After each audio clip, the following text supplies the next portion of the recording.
সম্মানিত ভার আমার, আল্লাহর নবী মক্কার 13 বছরের জীবনে জাতিকে কোরআন নামক প্রেসক্রিপশন দিয়ে আহ্বান জানালো। কেউ তার ডাকে সাড়া দিয়ে ইসলামের সুশীতল ছায়াতলে আশ্রয় নিল, আর কেউ তার ডাকে সাড়া তো দিলই না, বরং গালি দিল, ধোঁকাবাজ বলল, এমনকি পাথর নিক্ষেপ করে তার শরীর থেকে রক্ত ঝরালো। কিন্তু ইতিহাস সাক্ষী দেয়, আল্লাহর নবী জাতিকে কোরআন নামক প্রেসক্রিপশন দিয়ে আহ্বান জানানোর কারণে আল্লাহর নবীর উপর নির্যাতনের মাত্রা বেড়েছিল যত বেশি, জাতি আল্লাহর নবীর দাওয়াত কবুল করে ইসলামের সুশীতল ছায়াতলে আশ্রয় নিয়েছিল ঠিক তত বেশি।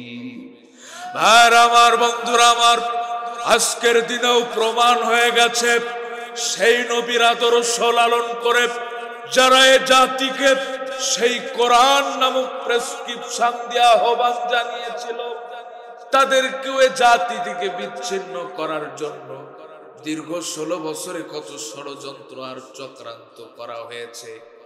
কাউকে দেশ ছাড়া করা হয়েছে, কাউকে যুগের পর যুগ আয়না ঘরের ভিতরে বন্দি করে শহীদ করেছে, কত কোরআনের মাহফিল বন্ধ করেছে। কিন্তু আজ পর্যন্ত কি তারা এ জাতিকে আল্লাহর কোরআন থেকে বিচ্ছিন্ন করতে পেরেছে? আরো আসতে কোন পেরেছে? দৃষ্টান্ত দিতে যে বলি, লবণ আর চিনি দেখতে একই রকম, কোনো পার্থক্য নাই, কিন্তু পিপিলিকা লবণের কাছে যাই নাকি চিনির কাছে যাই? আরো আসতে কোন, লবণের কাছে যাই নাকি চিনির কাছে যাই? পিপিলিকা না খেয়ে মারা যাবে, কিন্তু লবণে মুখ দিবে না। এই চিনির কাছে যাওয়ার কারণে মালিক পিপিলিকাকে ধমক দেয়, তাড়িয়ে দেয়, এমনকি শেষ পর্যন্ত বিষাক্ত বিষ দিয়ে হত্যা করে। কিন্তু আজ পর্যন্ত কি মালিক চিনি থেকে পিপিলিকাকে আলাদা করতে পেরেছে? চিনি আছে যেখানে, পিপিলিকা সেখানে। কোরআন আছে যেখানে, কোরআন প্রেমিক তাওহীদি মুসলিম জনতাও ঠিক সেখানে। আর আমার বন্ধুরা আমার, আল্লাহর নবী জাতিকে কোরআন নামক প্রেসক্রিপশন দিয়ে আহ্বান জানালো। এরপর রাব্বুল আলামিন তার নবীকে মেরাজে ডাকলো। আল্লাহর নবী মেরাজে আল্লাহর সঙ্গে সাক্ষাৎ করলো। রাব্বুল আলামিন তার নবীকে জান্নাত জাহান্নাম ঘুরিয়ে ঘুরিয়ে দেখালো। আসার সময় উপহার স্বরূপ 5 ওয়াক্ত সালাত দিল। আল্লাহর নবী জমিনে এসে নিজে সালাত আদায় করলো, সাহাবাদেরকে নিয়ে সালাত আদায় করলো, রাত জেগে জেগে তাহাজ্জুদ পড়লো। কিন্তু আল্লাহর নবী মক্কার 13 বছরে একটা মসজিদ নির্মাণ করলো না। করেছে নাকি? নিজে সালাত আদায় করলো, সাহাবাদেরকে নিয়ে সালাত আদায় করলো, রাত জেগে জেগে তাহাজ্জুদ পড়লো, কিন্তু আল্লাহর নবী মক্কার 13 বছরে একটা মসজিদ নির্মাণ করে নাই। What is the cause? কারণটা কি? মসজিদ নির্মাণ করার মতো সামর্থ্য কি আল্লাহর নবীর ছিল না? সাহাবায়ে কেরামের ছিল না? আল্লাহর নবীর স্ত্রী আম্মাজান খাদিজাতুল কুবরা রাদিয়াল্লাহু তাআলা আনহা মক্কার সবচাইতে ধনাঢ্য মহিলা ছিল, এত সম্পদের মালিক ছিল। ইসলাম কবুল করার সঙ্গে সঙ্গে তার সমস্ত সম্পদ আল্লাহর নবীর কদম মোবারকে হাজির করলো। আল্লাহু আকবার। আল্লাহর নবীর জামাই হযরত উসমান রাদিয়াল্লাহু তাআলা আনহু এত সম্পদের মালিক ছিল, যাকে উসমান গনি বলা হতো। তাদেরকে যদি আল্লাহর নবী বলতেন আমাদের মতো রড সিমেন্ট বালু দিয়ে নয়, আল্লাহর নবীর জন্য তারা স্বর্ণ দিয়ে হলেও একটা মসজিদ নির্মাণ করে দিতেন। কথা বলেন ঠিক কিনা? কিন্তু সামর্থ্য থাকা সত্ত্বেও কেন আল্লাহর নবী মক্কার 13 বছর একটা মসজিদ নির্মাণ করে নাই? এটাই আজ আমার আলোচনার মূল বিষয়। কেন মসজিদ নির্মাণ করে নাই শুনে যাবেন কারা কারা? একটু তো হাত তুলে দেখান তারা। আল্লাহ আমাদের সকলের 2 হাতকে কবুল করে নাও বলছে আমি। সম্মানিত ভাই আমার, এরপর আল্লাহর নবী আল্লাহর নির্দেশে মক্কা থেকে মদিনায় হিজরত করলেন।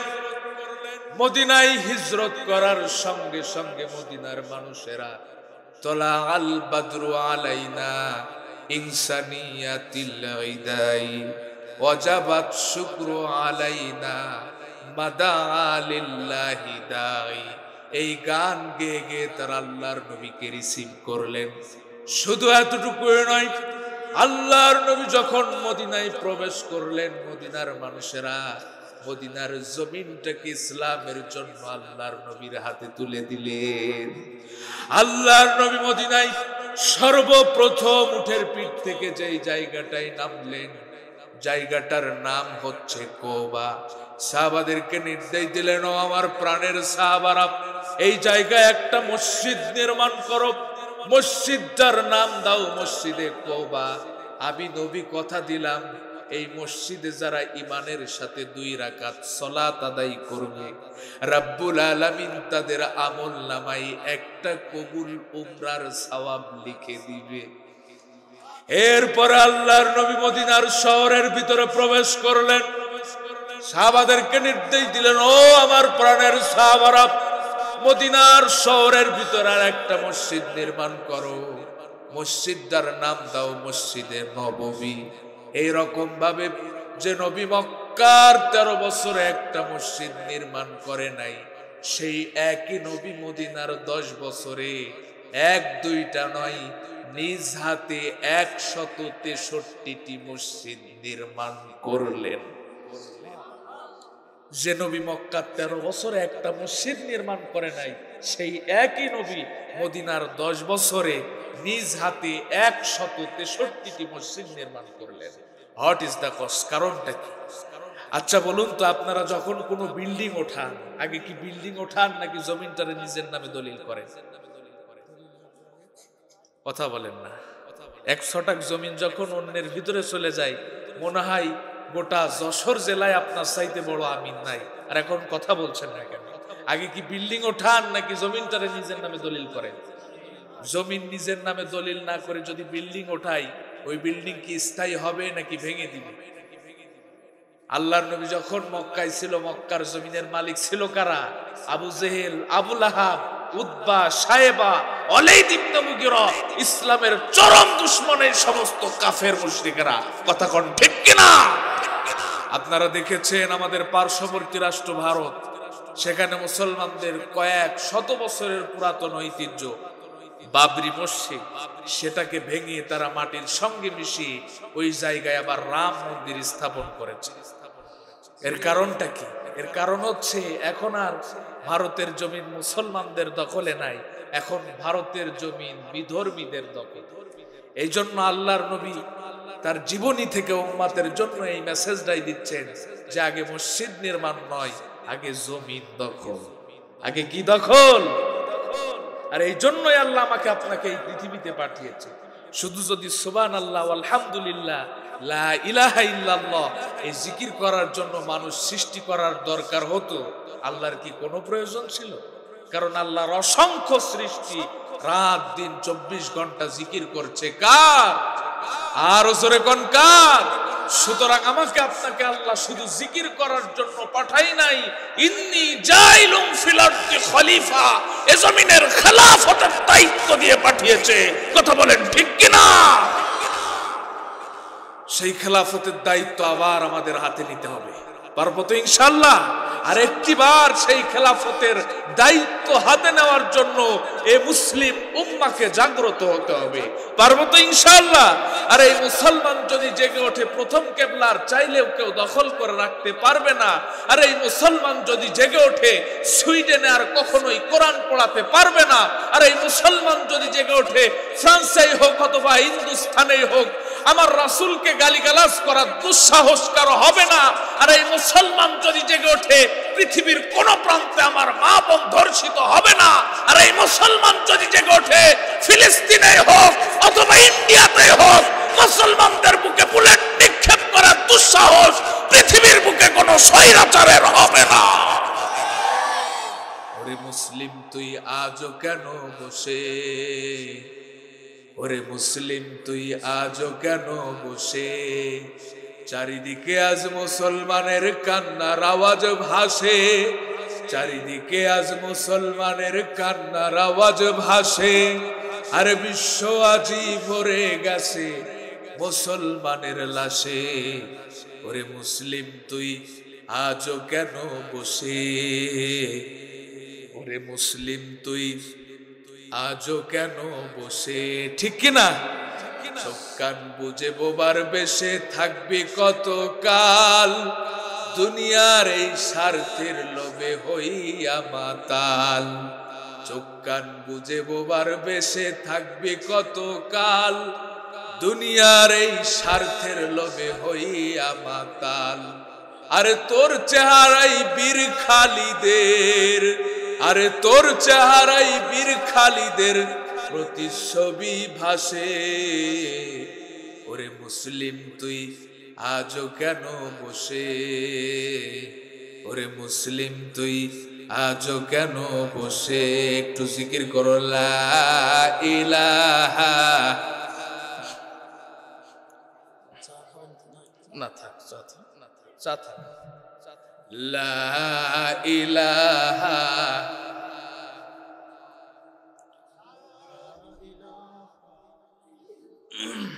আপনারা কষ্ট পাচ্ছেন নাকি, রাগ করছেন নাকি? সম্মানিত ভাইয়েরা, সুতরাং আজ জমিনের নেতৃত্ব যাদের হাতে থাকার দরকার ছিল, আজ তাদের হাতে না থাকার কারণে জমিনের ব্যবস্থাপনাও কি বিপর্যয়ে দাঁড়িয়েছে। ছোট্ট একটি দৃষ্টান্ত দিয়ে আমি আপনাদেরকে বোঝাই। এক রাজা কিছুদিনের জন্য তার রাজ্যের দায়িত্ব মন্ত্রীর হাতে দিয়ে রাজ্যের কাজে বাহিরে গেছে। এখন রাজা যখন দীর্ঘদিন পর তার রাজ্যে ফিরে এসেছে, সর্বপ্রথম মন্ত্রীকে ডাক দিয়ে বলে, মন্ত্রী, রাজ্যের সবকিছু ঠিকঠাক আছে তো? মন্ত্রী কয়, রাজা মশাই, সামান্য কয়েকটা অগোছালো ঘটনা ছাড়া সবকিছুই ঠিক আছে। রাজা কয়, ও আচ্ছা, এই ব্যাপার, তো বলো শুনি সেই সামান্য অগোছালো ঘটনাগুলি কি? মন্ত্রী কয়, রাজা মশাই, তেমন কিছু না, আপনার কোদালের আষাঢ় ভাঙছে। কি ভাঙছে? যশোরের মানুষ কি বলে?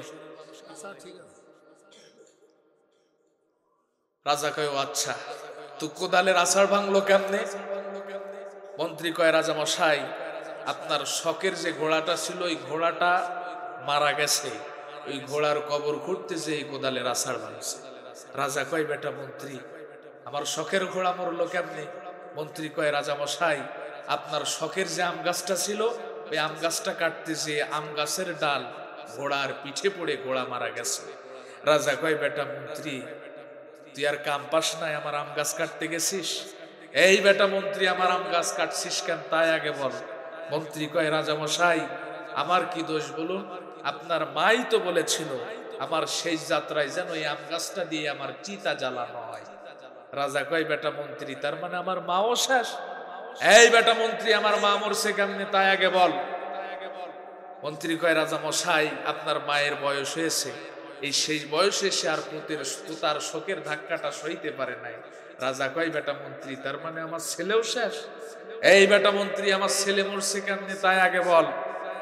মন্ত্রী কয়, রাজা মশাই, ছেলের শোকে উলট পালট বকবেন না, ছোট্ট দুধের বাচ্চা, তার মা যদি বেঁচে না থাকে, দুধের বাচ্চা বাঁচবে কেমনে?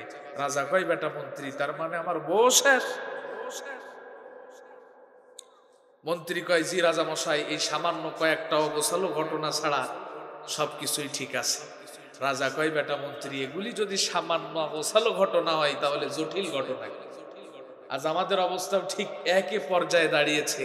এই জমিনের নেতৃত্ব যাদের হাতে থাকার দরকার ছিল, তাদের হাতে না থাকার কারণে আজ গোটা পৃথিবীতে মুসলমানদের শরীর থেকে রক্ত ঝরছে, আর সেই মুসলমানদেরকে জঙ্গিবাদ আর মৌলবাদ বলে গালি দেওয়া হচ্ছে। কথা বলেন ঠিক কিনা? গোটা পৃথিবীর কথা না হয় বাদই দিলাম, দীর্ঘ 16 বছর এই জমিনের নেতৃত্ব যাদের হাতে থাকার দরকার ছিল, তাদের হাতে না থাকার কারণে এ জমিনের ব্যবস্থাপনাও কি বিপর্যয়ে দাঁড়িয়েছে, এ জাতি এখনো তা হাড়ে হাড়ে টের পাচ্ছে। কথা কন না কেন? রাত্রবেলা নাকে খাঁটি সরিষার তৈল দিয়ে ঘুমালাম, সকালবেলা উঠে দেখি 84 টাকার পেট্রোল 130 টাকা।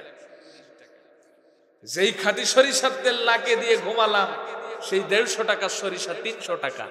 জিজ্ঞাসা করলাম কারণটা কি? কই রাশিয়া ইউক্রেন যুদ্ধ লেগেছে।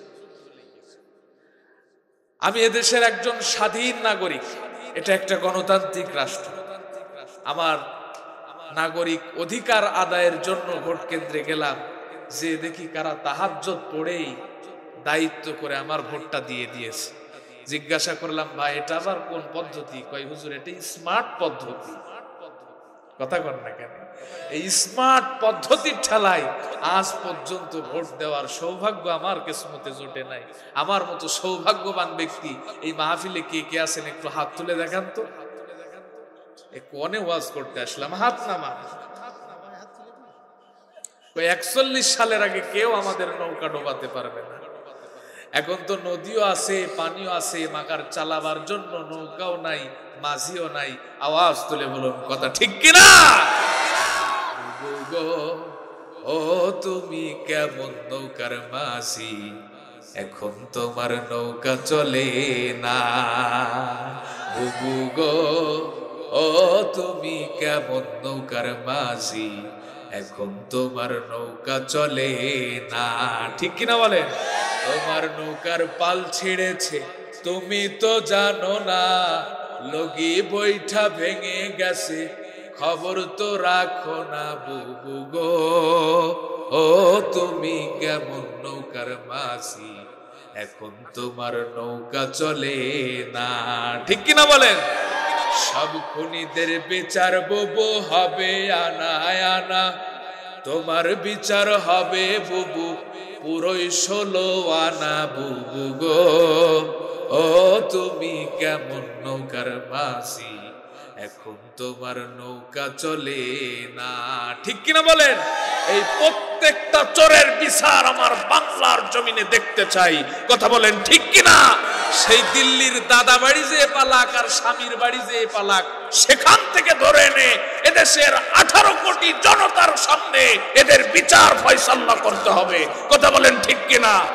আজ যদি সূরা আল মাইদার 38 নম্বর ধারা অনুযায়ী এদেশের জজ কোর্ট আর সুপ্রিম কোর্টের সামনে এই সমস্ত চোরগুলির হাত কেটে দেওয়া হয়, যে দেশের ধনী মানুষের 5 তলা থেকে ছুঁড়ে ফেলে দেওয়া পচা খাদ্য গরিব মানুষেরা ডাস্টবিনের কুত্তার সঙ্গে ভাগাভাগি করে খায়, যে দেশের ছোট্ট ছোট্ট মাসুম বাচ্চাগুলি সামান্য একটি কম্বলের অভাবে রাজপথে মারা যায়, যে দেশের মা বোনেরা সামান্য 50 টাকার বিনিময়ে তাদের ইজ্জতকে বিক্রি করে খায়, এদেশে ওসিডিসি এসপি আমলা কামলা সচিব আর মিনিস্টার হবার পরে কলমের খোঁচায় কোটি কোটি টাকা দুর্নীতি করে খেয়েছে।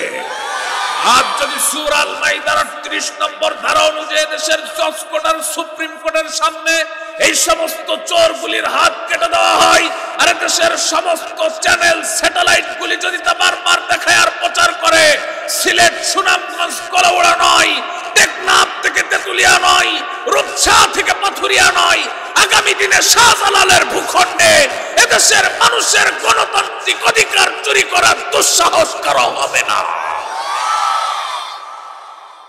আর আমার বন্ধুরা, আমার এই খেলাফতের দায়িত্ব সাহাবারা কিভাবে পালন করেছিল লক্ষ্য করে শুনুন। আল্লাহর নবীর একজন অন্ধ সাহাবী নাম আব্দুল্লাহ ইবনে উম্মে মাখদুম রাদিয়াল্লাহু তাআলা আনহু। অন্ধ মানুষ চোখে দেখতে পায় না, দৃষ্টি শক্তি নাই। আজ তো আমাদের সমাজে যারা অন্ধ, প্রতিবন্ধী, অটিস্টিক, সমাজের মানুষের কাছে এরাই সবচাইতে বেশি নির্যাতিত, লাঞ্ছিত, বঞ্চিত, অবহেলিত। কিন্তু আল্লাহর নবীর অন্ধ সাহাবী আব্দুল্লাহ ইবনে উম্মে মাখদুম রাদিয়াল্লাহু তাআলা আনহু জমিনে খেলাফত প্রতিষ্ঠার আন্দোলন করেছিল, যার কারণে আল্লাহর এতটাই প্রিয় মাহবুব বান্দা হয়েছিল, যার ব্যাপারে আল্লাহ কোরআনে 1-2টা নয় 16টি আয়াতি নাজিল করেছে। আল্লাহর নবী একদিন আরবের বড় বড় কাফের নেতা আবু জেহেল, আবু লাহাব, উতবা, সাহেব, ওয়ালিদ ইবনে মুগিরা, এই সমস্ত বড় বড় কাফের নেতাদের সঙ্গে সংলাপ করছেন, তাদেরকে দিন বোঝানোর চেষ্টা করছেন। ঠিক এরকম একটি গুরুত্বপূর্ণ মুহূর্তে অন্ধ সাহাবী আব্দুল্লাহ ইবনে উম্মে মাখদুম রাদিয়াল্লাহু তাআলা আনহু হাজির হলেন। ডাক দিয়ে বললেন, ইয়া রাসূলুল্লাহ, ইয়া হাবিবাল্লাহ, একটা বিষয়ে জানতে চাই। আল্লাহর নবী বললেন, আব্দুল্লাহ একটু পরে এসো। তিনি আবার ডাক দিয়ে বললেন, ইয়া রাসূলুল্লাহ, ইয়া হাবিবাল্লাহ, একটা বিষয়ে জানতে চাই। আল্লাহর নবী বললেন, আব্দুল্লাহ একটু পরে এসো। তিনি তো অন্ধ মানুষ, চোখে দেখতে পায় না, দৃষ্টি শক্তি নাই। আল্লাহর নবী কোন অবস্থায় আছে, কোন হালাতে আছে, এটা তো তিনি বুঝতে পারছেন না। যার কারণে আবার ডাক দিয়ে বললেন, ইয়া রাসূলুল্লাহ, ইয়া হাবিবাল্লাহ, একটা বিষয় জানতে চাই। আল্লাহর নবী একটু ভুরু কঞ্চিত করলেন, রাগান্বিত হলেন। এই জন্য আল্লাহর নবী ভুরু কঞ্চিত করে নাই, রাগান্বিত হয় নাই যে আমি আরবের বড় বড় কাফের নেতাদের সঙ্গে সংলাপ করেছি, আর এরকম একটি গুরুত্বপূর্ণ মুহূর্তে সামান্য একজন অন্ধ ব্যক্তি এসে আমাকে ডিস্টার্ব করছে। এই জন্য আল্লাহর নবী ভুরু কঞ্চিত করে নাই, রাগান্বিত হয় নাই। বরং আল্লাহর নবীর লক্ষ্য উদ্দেশ্য ছিল, আজ আরবের যে বড় বড় কাফের নেতাদেরকে হাতে পেয়েছি, তাদেরকে যদি দিন বোঝায়া দিনের ছায়াতলে আনতে পারি, গোটা আরব দিনের ছায়াতলে প্রবেশ করবে। কিন্তু অন্ধ সাহাবী আব্দুল্লাহ ইবনে উম্মে মাকতুম তো আমার কাছের মানুষ, তার প্রশ্নের জবাব তো আমি কিছুক্ষণ পরেও দিতে পারবো। আল্লাহর নবীর লক্ষ্য উদ্দেশ্য ছিল এটা। সঙ্গে সঙ্গে আল্লাহ কোরআনের আয়াত নাজিল করলেন, আবাসা ওয়া তাওয়াল্লা আন জাআহুল আ'মা। সঙ্গে সঙ্গে আল্লাহ কোরআনের আয়াত নাজিল করে বললেন, নবী হে, আপনি কেন ভুরু কঞ্চিত করেন, আপনি কেন রাগান্বিত হন? এটা তো উপদেশ বাণী, যার ইচ্ছা সেখান থেকে উপদেশ গ্রহণ করবে, যার ইচ্ছা সে গ্রহণ করবে না। কিন্তু যেখান থেকে উপদেশ গ্রহণ করতে চাই, নবী হে, আপনি কেন তার উপর ভুরু কঞ্চিত করেন, রাগান্বিত হন? এই রকম ভাবে অন্ধ সাহাবী আব্দুল্লাহ ইবনে উম্মে মাকতুমের ব্যাপারে আল্লাহ কোরআনে 1-2টা নয় 16টি আয়াত নাজিল করেছে। আমার মনে বড় কৌতূহল জাগলো, প্রশ্ন জাগলো, যে অন্ধ সাহাবী আব্দুল্লাহ ইবনে উম্মে মাকতুম কি এমন আমল করত যে তার ব্যাপারে আল্লাহ কোরআনে 1-2টা নয় 16টি আয়াত নাজিল করলো। আমি তার জীবনী পড়া শুরু করলাম, তার জীবনী পড়তে পড়তে অবাক হলাম। এক পর্যায়ে তার ইমানি জজবা দেখে বাকরুদ্ধ হয়ে পড়লাম। হযরত ওমরের জামানায় মুসলমানরা গাজওয়ায়ে কাদেসিয়া যুদ্ধের ময়দানে যাওয়ার জন্য প্রস্তুত হচ্ছে। এই সংবাদ অন্ধ সাহাবী আব্দুল্লাহ ইবনে উম্মে মাকতুমের কানে পৌঁছানো মাত্রই দৌড়াইতে দৌড়াইতে হযরত ওমরের দরবারে হাজির হলেন। ডাক দিয়ে বললেন, আমিরুল মুমিনিন খলিফাতুল মুসলিমিন ওমর, আমার কানে সংবাদ এসেছে মুসলমানরা গাজওয়ায়ে কাদেসিয়া যুদ্ধের ময়দানে যাওয়ার জন্য প্রস্তুত হচ্ছে। দরবারে একটা দরখাস্ত নিয়ে এসেছি, আমার দরখাস্ত মঞ্জুর করা লাগবে। হযরত ওমর বললেন, আব্দুল্লাহ, তোমার দরখাস্ত পেশ করো। অন্ধ সাহাবী আব্দুল্লাহ ইবনে উম্মে মাকতুম ডাক দিয়ে বললেন, আমিরুল মুমিনিন খলিফাতুল মুসলিমিন ওমর, আল্লাহর নবী যখন এই পৃথিবীতে জীবিত ছিল, সাহাবাদেরকে নিয়ে যখন যুদ্ধের ময়দানে রওনা হতো, আমি দয়ার নবী মায়ার নবীর সামনে দাঁড়িয়ে বলতাম, নবী গো, আমিও যুদ্ধের ময়দানে যেতে চাই। দয়ার নবী মায়ার নবী আমার মাথায় হাত বুলায়া মসজিদে নববীর ইমামতির দায়িত্ব দিয়ে যুদ্ধের ময়দানে যেতেন। আর বলতেন, আব্দুল্লাহ, মদিনার যত অসুস্থ মানুষ আছে, যত বৃদ্ধ মানুষ আছে, যত ছোট্ট ছোট্ট মাসুম বাচ্চা আছে, তুমি তাদের দেখাশোনা করবা আর তাদের ইমামতির দায়িত্ব পালন করবা। দয়ার নবী মায়ার নবী আমার মসজিদে নববীর ইমামতির দায়িত্ব দিয়ে যুদ্ধের ময়দানে যেতেন। যুদ্ধের ময়দান থেকে যখন ফিরে আসতো, আমার কানে সংবাদ পৌঁছাতো, ওই যুদ্ধের ময়দানে আমার অনেক বন্ধু, অনেক সাথী শাহাদাত বরণ করে আল্লাহর জান্নাতের নাজ নেয়ামত উপভোগ করছেন। আবার আমার অনেক বন্ধু, অনেক সাথী যুদ্ধের ময়দান থেকে গাজী হয়ে ফিরে এসে আমলের পাল্লাটা ভারী করেছে। ওমর, আমার মনে বড় কষ্ট, আমার মনে বড় ব্যথা, আমি এই সমস্ত নিয়ামত থেকে বঞ্চিত। ওমর, আজ আমি তোমার দরবারে এসেছি, আমাকে গাজওয়ায়ে কাদেসিয়ায় যুদ্ধের ময়দানে নিয়ে যাওয়াই লাগবে, কোন রকম ফেরানো যাবে না। আল্লাহু আকবার বলে। যুদ্ধের ময়দানে গেলে কি প্যাকেট প্যাকেট বিরিয়ানি পাওয়া যায়? 500 টাকা করে হাদিয়া পাওয়া যায়? নাকি হাত চাই, পা চাই, চোখ চাই, রক্ত চাই, এমনকি জীবন পর্যন্ত চাই? এটা কি অন্ধ সাহাবী আব্দুল্লাহ ইবনে উম্মে মাকতুম জানতেন না? আর আস্তে কোন জানতেন না? হযরত ওমর তার আগ্রহ দেখে তার দরখাস্ত মঞ্জুর করলেন আর ডাক দিয়ে বললেন, ও আব্দুল্লাহ, বুঝলাম তুমি যুদ্ধের ময়দানে যাবা, কিন্তু তুমি তো অন্ধ মানুষ, তীর চালাতে পারো না, ধনুক চালাতে পারো না, শত্রুপক্ষের কোন আক্রমণকে মোকাবেলা করতে পারবা না, এমনকি তুমি তো যুদ্ধের ময়দান থেকে পালাতেও পারবা না, তুমি যুদ্ধের ময়দানে যে করবাটা কি, তোমার কাজটা কি? অন্ধ সাহাবী আব্দুল্লাহ ইবনে উম্মে মাকতুম ডাক দিয়ে বললেন, আমিরুল মুমিনিন খলিফাতুল মুসলিমিন ওমর, জানতাম আপনি এই প্রশ্নটাই করবেন, যার কারণে উত্তরটা আমি অনেক আগেই সাজিয়ে রেখেছি। ওমর জানে আমি অন্ধ মানুষ, যুদ্ধের ময়দানে তীর চালাতে পারবো না, তরবারি চালাতে পারবো না, শত্রুপক্ষের কোন আক্রমণকে মোকাবেলা করতে পারবো না, কিন্তু ওমর, মুসলমানরা যখন গাজওয়ায়ে কাদেসিয়ায় যুদ্ধের ময়দানে নামবে, কালেমার পতাকাটা যেন আমার হাতে তুলে দেয়, কথা দিলাম যতক্ষণ পর্যন্ত আমার শরীরে রক্ত থাকবে কালেমার পতাকা জমিনে পড়তে দেব না।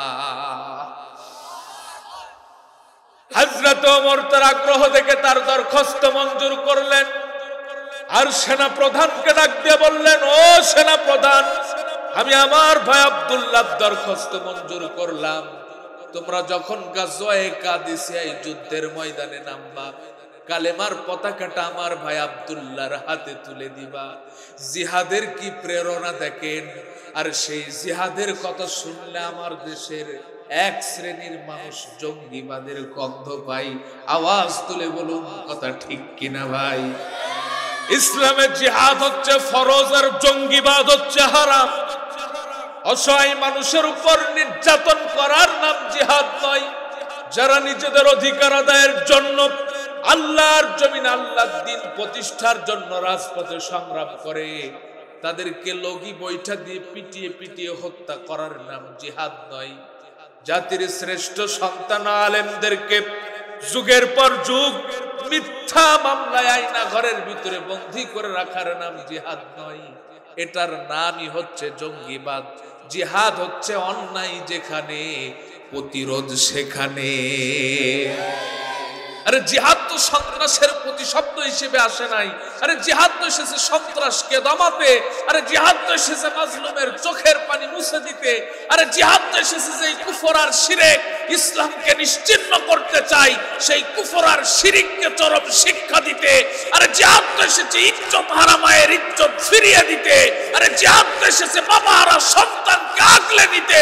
আরে জিহাদ তো এসেছে দেশের মসজিদ আর মাদ্রাসার অধিকার আর মর্যাদাকে সুনিশ্চিত করতে। আরে জিহাদ তো এসেছে আল্লাহর জমিনে আল্লাহর দ্বীন প্রতিষ্ঠা করতে। তাহলে জিহাদের কথা শুনলে কেন এত চুলকাই? আমরা কই জিহাদ, এক শ্রেণীর মানুষ শুনে জঙ্গিবাদ। আছে না নাই? ইসলাম কোন জঙ্গি ধর্ম নয়, ইসলাম কোন জঙ্গি ধর্ম নয়। ওরে ইসলামের ওই শত্রু যারা, ওরে ইসলামের ওই শত্রু যারা, তারাই জঙ্গি হয়। ইসলাম কোন জঙ্গি ধর্ম নয়, ইসলাম কোন জঙ্গি ধর্ম নয়। ঠিক কিনা? ইসলাম সে তো পরশ মানিকে পেয়েছে কে তারে বলো, যার পরশে মুসলিম জাতি ভুবনে ছড়ালো আলো। রে ভাই, বিশ্বে ছড়ালো আলো। ইসলাম যদি এই ধরাতে জানতে তুমি চাও, তাহলে খোলাফায়ে রাশেদার যুগে ফিরে যাও। যারা ইসলামের ওই অবিয়বাণী, যারা ইসলামের ওই অবিয়বাণী ছড়ালো বিশ্বময়। ইসলাম কোন জঙ্গি ধর্ম নয়, ইসলাম কোন জঙ্গি ধর্ম নয়। ঠিক কিনা বলে? এই খেলাফতের দায়িত্ব সাহাবারা কিভাবে পালন করেছে, কয়টা দৃষ্টান্ত দিলে আপনাদের বিবেক জাগ্রত হবে। আল্লাহর নবী বদরের ময়দানে রোজা অবস্থায় সাহাবাদেরকে নিয়ে হাজির হলেন। সাহাবারা রোজা রয়েছে। আল্লাহর নবী বললেন, ও আমার প্রাণের সাহাবারা, তোমরা রোজা ভাঙো, কারণ শারীরিকভাবে শক্তি অর্জন করতে না পারলে যুদ্ধ করতে পারবে না। সাহাবাদের রোজা ভাঙার সাহস হয় না। আল্লাহর নবী নিজে এক গ্লাস পানি খেয়ে রোজা ভাঙলেন। আল্লাহু আকবার। খন্দকের ময়দানে সাহাবারা খন্দক খনন করছে, নামাজের ওয়াক্ত চলে এসেছে, সাহাবারা নামাজের জন্য প্রস্তুত হচ্ছে। আল্লাহর নবী বললেন, ও আমার প্রাণের সাহাবারা, নামাজ ছাড়ো, আগে খন্দক খনন করো। আল্লাহর নবী যুদ্ধের ময়দানে যাচ্ছেন। একজন মহিলা সাহাবা তার কোলের সন্তানকে নিয়ে বলছেন, ইয়া রাসূলুল্লাহ, ইয়া হাবিবাল্লাহ, আমার কোলের সন্তানটাকে যুদ্ধের ময়দানে নিয়ে যান। আল্লাহর নবী বললেন, ও মহিলা, তোমার কি মাথা নষ্ট হয়ে গিয়েছে নাকি? যুদ্ধের ময়দানটা কি খেলার মাঠ নাকি যে তোমার কোলের সন্তানকে নিয়ে যেতে বলছো? মহিলা জবাব দিলেন, ইয়া রাসূলুল্লাহ, ইয়া হাবিবাল্লাহ, আমি জানি যুদ্ধের ময়দানটা কোনো খেলার মাঠ নয়, কিন্তু নবী, আমার সন্তানকে যুদ্ধের ময়দানে নিয়ে যাবেন, কাফের মুশরিকেরা তীর তরবারির আঘাত করবে, আমার সন্তানকে ঢাল স্বরূপ ব্যবহার করবেন, আমার সন্তান শহীদ হবে, কিয়ামতের দিন আমি শহীদের মা হয়ে আল্লাহর দরবারে দাঁড়াবো। আর যে ইসলামে জিকির আছে, এক ইসলামে তো জিহাদও আছে। আর যে ইসলামে তয়েফ আছে, এক ইসলামে তো বদর আছে। আর যে ইসলামে মক্কা ছাড়ার ইতিহাস আছে, এক ইসলামে তো মক্কা বিজয়ের ইতিহাসও আছে। আর যে ইসলামে দিনের পর দিন গহায় আত্মগোপনে থাকার ইতিহাস আছে, এক ইসলামে তো জিহাদের ময়দানে রক্ত ঝরানোর ইতিহাসও আছে। আর যে ইসলামে নিজের জীবন বাজি রেখে অন্যের জীবনের নিরাপত্তা দেওয়ার ইতিহাস আছে, এক ইসলামে তো প্রয়োজনে আল্লাহ দ্বীনের জন্য অন্যের জীবন ছিনিয়ে নেওয়ার ইতিহাসও আছে। তুমি মেসওয়াক করা ফজিলত তো জানো,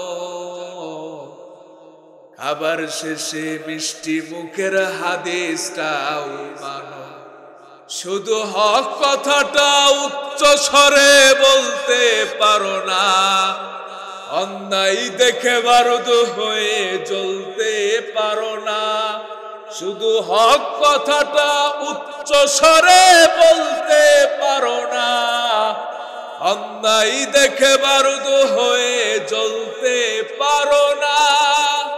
কেমন মুসলমান তুমি একটু ভাবো না, কেমন তোমার ঈমান একটু বলো না। তুমি মেসওয়াক করা ফজিলত তো জানো, খাবার শেষে মিষ্টি মুখের হাদিসটাও মানো। ঠিক কিনা? একটু জিকির করুন, লা ইলাহা।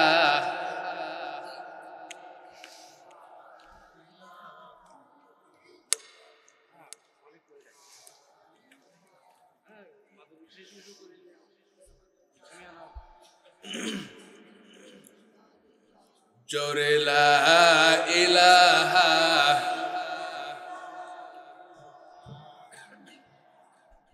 কষ্ট পাচ্ছেন নাকি আপনারা? রাগ করছেন? আব্দুল্লাহ ইবনে উম্মে মাকতুমের কথা মনে আছে তো আপনাদের? শুনবেন তো ইনশাআল্লাহ। আর আমার বন্ধুরা, আমার অন্ধ সাহাবী আব্দুল্লাহ ইবনে উম্মে মাকতুম রাদিয়াল্লাহু তাআলা আনহু যুদ্ধের ময়দানে গেলেন। ওই যুদ্ধে মুসলমানরাই বিজয় লাভ করলো, কিন্তু মাঝখান থেকে কিছু মুসলমান শাহাদাত বরণ করলো। যেই মুসলমানগুলি শাহাদাত বরণ করলো, যুদ্ধ যখন শেষ হয়ে গেল, এই সমস্ত শহীদ সাহাবাদের লাশগুলি যখন খোঁজা হচ্ছিল, খুঁজতে খুঁজতে যুদ্ধের ময়দানের এক প্রান্তে অন্ধ সাহাবী আব্দুল্লাহ ইবনে উম্মে মাকতুমের লাশটাও পাওয়া গেল।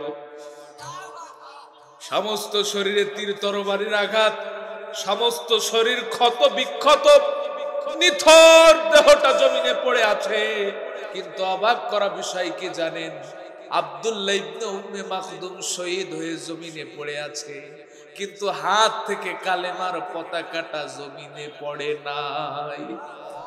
ওই যে হযরত ওমরের সঙ্গে কথা দিয়েছিল আমিরুল মুমিনিন খলিফাতুল মুসলিমিন ওমর, যতক্ষণ পর্যন্ত আমার শরীরে রক্ত থাকবে কালেমার পতাকাটা জমিনে পড়তে দেব না।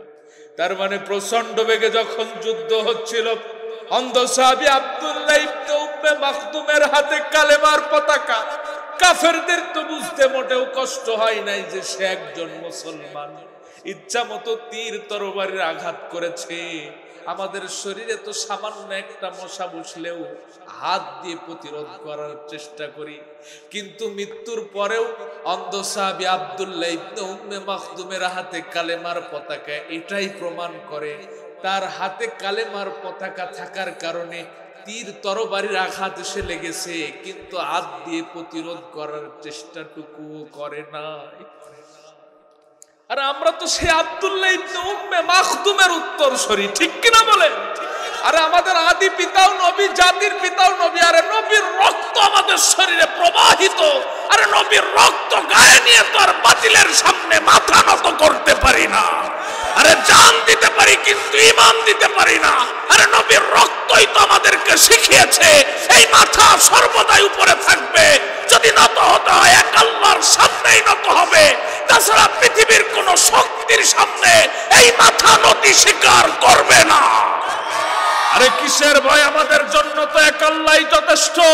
আরে যে আল্লাহ নবী মুসার জন্য যথেষ্ট হয়েছিল, আরে যে আল্লাহ নবী ঈসার জন্য যথেষ্ট হয়েছিল, আরে যে আল্লাহ নবী ইউসুফের জন্য যথেষ্ট হয়েছিল, আরে যে আল্লাহ নবী ইউনূসের জন্য যথেষ্ট হয়েছিল, আরে যে আল্লাহ জাতির পিতা ইব্রাহিমের জন্য যথেষ্ট হয়েছিল, আরে যে আল্লাহ বদরে যথেষ্ট হয়েছিল, আরে যে আল্লাহ খন্দকে যথেষ্ট হয়েছিল, আরে যে আল্লাহ হুনায়নের সেই কঠিন সময়েও যথেষ্ট হয়েছিল, সেই একই আল্লাহ যদি আমাদের জন্যও যথেষ্ট হয়ে যায়, আরে পৃথিবীর কোন শক্তি আছে যে আমাদেরকে রুখবে?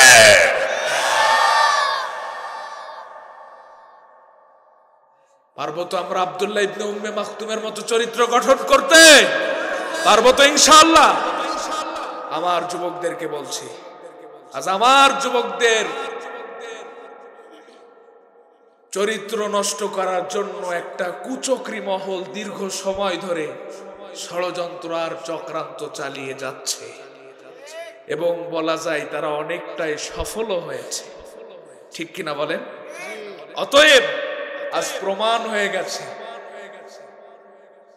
যুবকদের চরিত্র হরণের এই দুঃসময়ে যুবকদের চরিত্রের নিরাপত্তার একমাত্র আশ্রয়স্থল হচ্ছে বাংলাদেশ ইসলামী ছাত্র শিবির।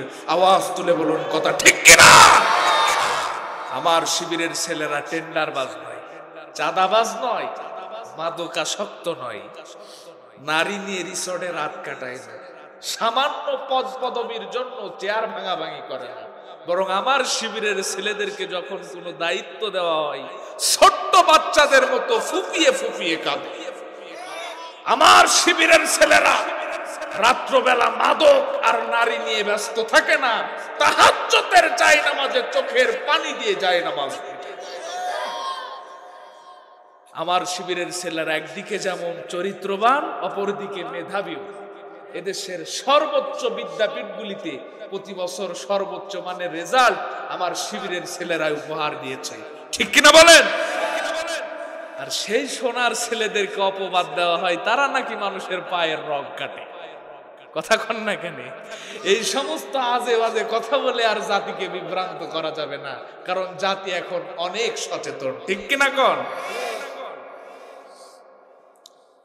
দীর্ঘ 16টি বছর একটি দল এই জাতির শ্রেষ্ঠ সন্তান আলেমদের হাতে জোর করে অস্ত্র তুলে দিয়া, কয়েক টুকলা ককটেল দিয়া ছবি উঠায়া সোশ্যাল মিডিয়ায় প্রচার করে জাতির সামনে জঙ্গি সাজাতে চেয়েছিল। পতিতালয় থেকে পতিতা ভাড়া করে এনে জোর করে ছবি উঠায়া জাতির সামনে ধর্ষক সাজাতে চেয়েছিল।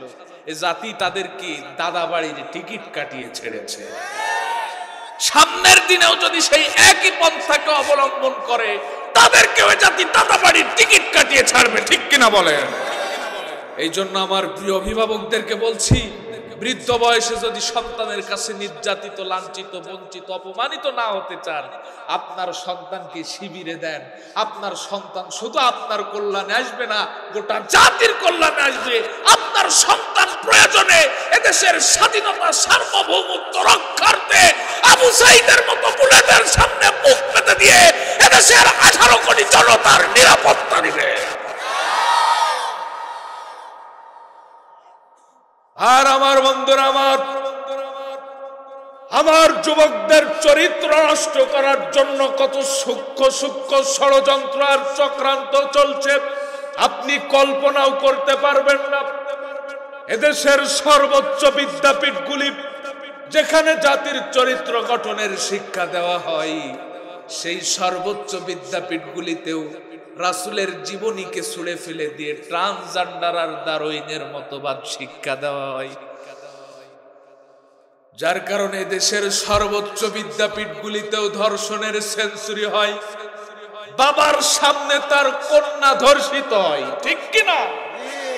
এদেশের সর্বোচ্চ বিদ্যাপীঠগুলিতে গেলে লজ্জায় তো মাথা নিচু হয়ে যায়।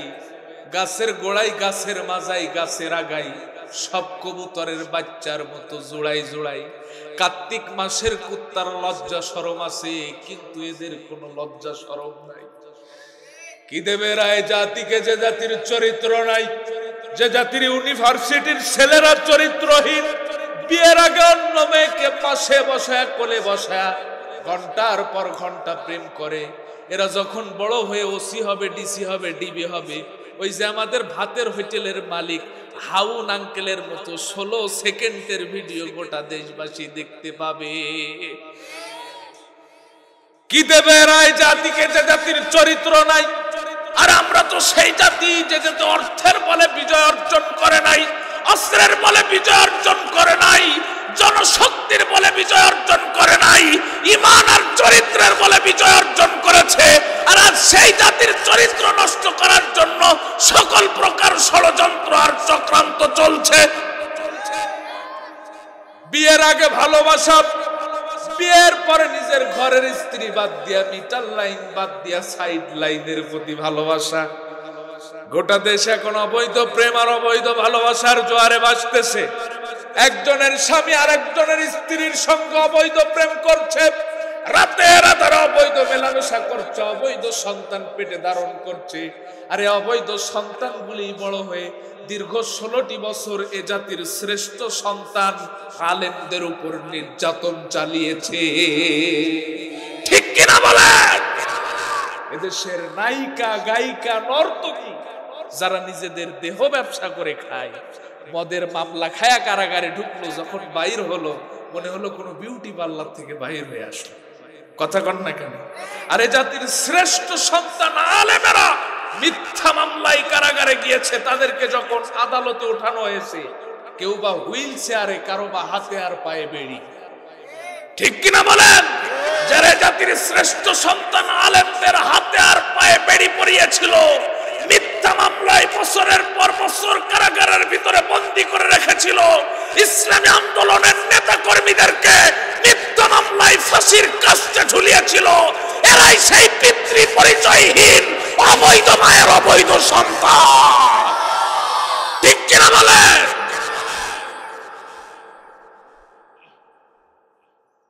আমি শক্ত ভাষায় এমনি বললাম না, কারণ এর পিছনে কোরআনের দলিল আছে।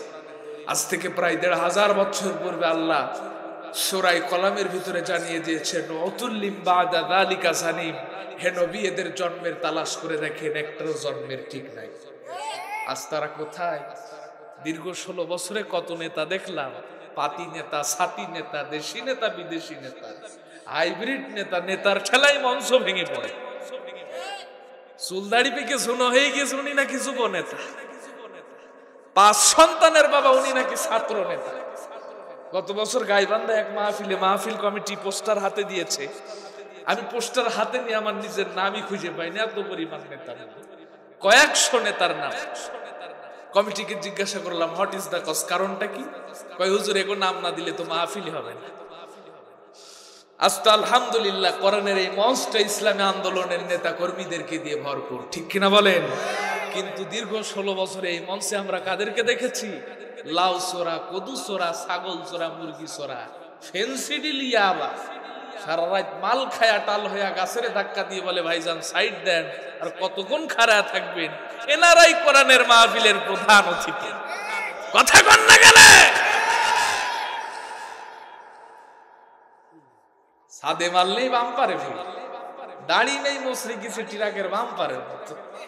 আউযুবিল্লাহ বিসমিল্লাহ সেইভাবে বলতে পারেন, আমাদেরকে সে থিয়েট দেয় যে হুজুর কথাবার্তা কিন্তু খুব সাবধানে বলবেন, কোরআন হাদিস কিন্তু আমরাও কম বুঝি না। কথা কন না কেন? এদের যন্ত্রণায় কোরআনের মাহফিল তো অনেক পরের কথা, এদেশের মসজিদের ইমামেরাও মসজিদের মেম্বার থেকে কোরআনের হক কথাগুলি বলতে পারে না, কারণ এরা তো মসজিদেরও সভাপতি ছিল। নাকি আপনাদের এলাকায় ছিল না? আর আমার এলাকার কথা বলছি, সারা মাস খোঁজ নাই ইমাম সাহেবের যেদিন বেতন দেওয়ার সময় হয় 180 টাকা গজের পাঞ্জাবি গায়ে দিয়ে মসজিদে যায়, দেখলে মনে হয় জান্নাত থেকে পালিয়ে এসেছে। সেই রকম ডাটে যে কয় ইমাম সাহেব, ইমাম সাহেব, ঠিক মতো আজানও দেন না, নামাজও পড়ান না, বেতনও তো কম দেন না। ইমাম সাহেব মনে মনে কয় খাটাস কোত্থেকে এলো, মরে না কে? ইমামের বেতন 3000 টাকা, বেচারা করবে কি? বাগুন খায়া চুলকাই, চুলকাইতে চুলকাইতে পিছনে লুঙ্গি গেছে ছিঁড়িয়ে, সেজদায় যখন যাই বড় ভয়ানক অবস্থা তৈরি হয়। এই সভাপতি কিছু মুসল্লি নিয়ে প্রাইভেট ভাড়া করে যশোরে মুফতি সাহেবের কাছে কাছে ফতোয়া নিতে, যে মুফতি সাহেব আমাদের ইমাম সাহেব যখন সেজদায় যায় বড় ভয়ানক অবস্থা তৈরি হয়, এবার আপনি ফতোয়া দেন, এই ইমামের পিছনে কি আমাদের নামাজ হয়? মুফতি সাহেব বড় চালাক মানুষ, কয় ইমামের বেতন কত? কয় 3000 টাকা। করোনার সময় দিতাম 2000 টাকা, কারণ মুসল্লিও কম বেতনও কম। মুফতি সাহেব কয় তোমাদের মতো মুসল্লির নামাজ পড়াতে লুঙ্গি লাগবে, এটা কোন কিতাবে আছে? ইনারাই কোরআনের মাহফিলের প্রধান অতিথি আর মসজিদের সভাপতি, ঠিক কিনা কর? আজ তারা কোথায় গেল? ছোট্ট একটা গল্প মনে পড়ে গেল, আমি আপনাদের শোনাবো। আমার সময় তো খুব সংক্ষেপ, আবার আমাকে কি একটু সময় দেবেন ভাই? আমি খুব সংক্ষেপে শেষ করব। এক রাজার এক বিশাল সুঠামদের শক্তিশালী হাতি ছিল। এখন রাজার হাতি তো বোঝেন তো, খাওয়া দাওয়া আদর যত্ন কোনো কিছুর ত্রুটি নাই। রাজার বিশাল সুঠামদের শক্তিশালী হাতি। এখন রাজা একদিন তার হাতি পরিদর্শন করতে যে দেখে ছোট্ট একটা কোনো ব্যাগ লাফ দিয়া দিয়া তার হাতিরে লাথি দেয়। তো রাজার মনে বড় কৌতূহল জাগলো যে ও সামান্য একটা কোনো ব্যাং হইয়া আমার এই বিশাল সুঠামদের শক্তিশালী হাতিরে লাথি দেয়, এই সাহসও পেল কোথায়? রাজা বিষয়টা ক্লিয়ার ভাবে জানবার জন্য কোনো ব্যাঙের কাছে যেয়ে দেখে কোনো ব্যাং যেই জায়গায় বসে আছে ওর পাছার নিচে একটা স্বর্ণের কয়েন। কিসের কয়েন? রাজা বুঝতে পারলো, আচ্ছা তাহলে এই পাওয়ারেই তুমি আমার হাতিরে লাথি দাও, কিন্তু বেটা একটা বারের জন্য চিন্তা করো না, আমার হাতি যদি তোরে পা দিয়ে একটা পাড়া দেয় তোর অস্তিত্বই থাকবে না। ঠিক কিনা বলেন? আজকের দিনেও যারা ওই দিল্লির দাদা বাবুদের পরে ইসলামী আন্দোলনের মতো সমান শক্তির অস্তিত্ব বিলিয়ে দিতে চেয়েছিল, আজ তাদের অস্তিত্বই বিলীন হয়ে গেছে। এদেশে ইসলামী আন্দোলন মাথা উঁচু করে দাঁড়িয়ে আছে।